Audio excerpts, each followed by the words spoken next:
No. He's gotta get. I don't want him to die. No, we need a red one for that though. What is he a nice red goblin one. Oh. When I first started playing, we didn't use any miniatures. You know, it was all imagined in your head. The miniatures started to come into play because if you had like a big battle, let's say there's 6 of you playing, you have 6 people, you come into some cavern in the game, you know, and maybe there's 50 kobolds, and you're like, well, hell, I don't know where I'm standing. You can't imagine it, and you're all imagining something different. So the dungeon master would have to say, okay, look, let's put your pieces, you'd have to where you represent it, kind of like chess. But that makes me feel like I'm playing a board game.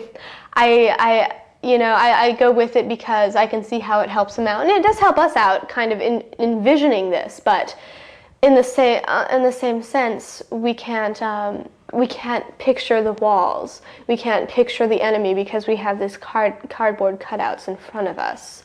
No, it helps see what your character looks like. It helps movement. If I say 50 orcs and goblins are walking across this field on my table, I've got 50 orcs and goblins coming at you.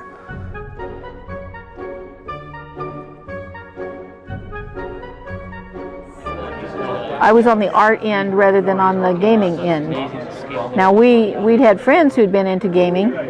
My children are into it big time now, but of course I'm into the miniatures now. But I mostly do not get the joy of playing with the things I create. I have to watch other people paint them and play with them. Now this is a figure for Reaper Miniatures. It was designed by their staff artist, Tim Collier. And hopefully we will be able to get all that on there without it looking too busy, because this little girl, this one is the armature for her. Okay, I'm going to start working on her here. Okay, I need to have you lay that down so I can look at it. Okay.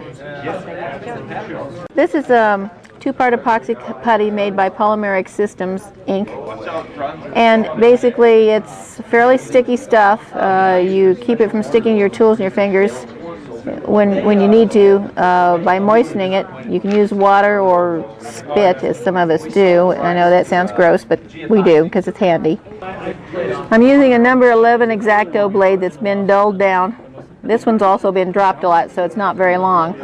But as you see, I lick it, so the only thing that's sharp here is the point, and that's so we can do details like eyeballs and lips and that sort of thing. Oh, we're working it here.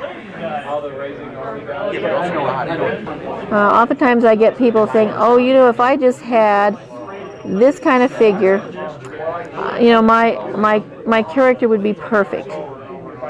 And it is really fun when you can talk somebody into hiring you to do that kind of figure, so that that person can have their character.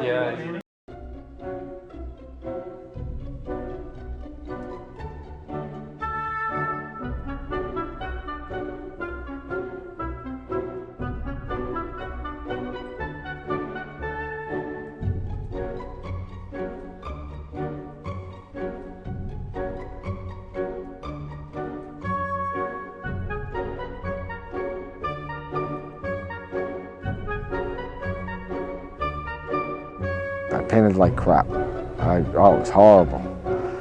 And I used to go down to the mall and buy the miniatures, and there was a guy that was near the store where I used to buy the stuff, and he'd say, you could watch, but don't ask any questions. All right, so when you do it, I stood there for hours on end watching this guy, and then I'd go home and I'd try it. And I didn't read any books or anything, just from watching this guy. And now I've been doing it, oh God, 30 years. I even had a store for a little while, Game Player's Attic. The store was good. I mean, I was really underfinanced, but the parents loved me because the kids could come and game in the store. They learned how to paint in the store, and it was big on like school. Like I told the kids, if they got A's and B's, they got 10% off. And the kids worked real hard. I mean, the parents got to the point where they'd call up and say, do me a favor, kill my son off because he's not doing good in school. And the kid would die and he couldn't come back. Just as Dungeons & Dragons was beginning to take hold on popular culture, it was suddenly and unexpectedly catapulted into the headlines by an incident that has coloured popular perception of the game ever since. In 1979, James Dallas Egbert III, known as Dallas, went missing from the campus of Michigan State University, where he was a 16-year-old freshman. Dallas was a child prodigy and so-called computer whiz kid who graduated from high school when he was only 12. When he disappeared, his family enlisted the services of one William Deere, a media-savvy private investigator who later wrote a book on the case called The Dungeon Master.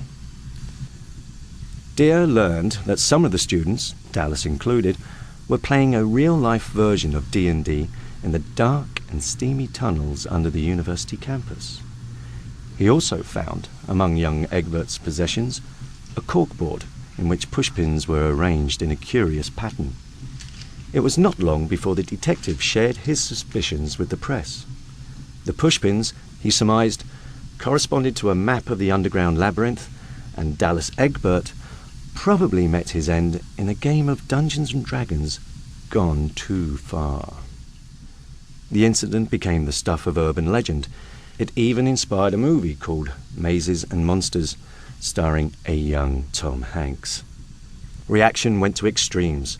Concerned parents worried that D&D might not be just a game, but some kind of cult, and fundamentalist Christians were convinced that it was nothing but a tool for recruiting converts to devil worship. Such controversy, of course, only served to make the game more popular.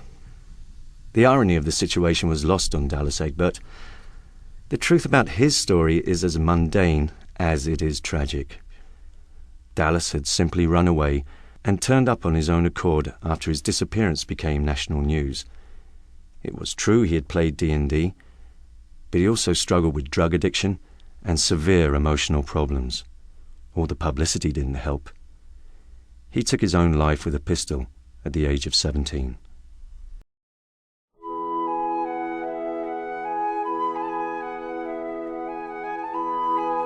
I have a drawing of my first character, my elf Enrin, who's a moon elf rogue, which was actually the drawing that started me on drawing PC characters and really started me drawing the whole fantasy thing, which I found is really my niche. And I have a picture of a lot of the people I played with.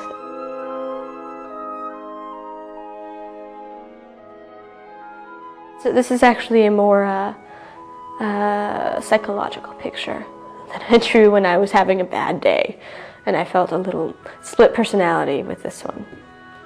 This is a dragon I drew one day. He's very angry. He's very fiery, and I think when I do draw him, he'll be red. And the next picture is something I'm working on. It's kind of inspired by The Tempest, because I've got this creature coming out of the tree, which the creature Ariel in Shakespeare's The Tempest is imprisoned in a tree. So it might be part of that, and I think it's more of a theme about temptation, and because you've got this demon who's obviously very demonic looking, touching a girl on the head.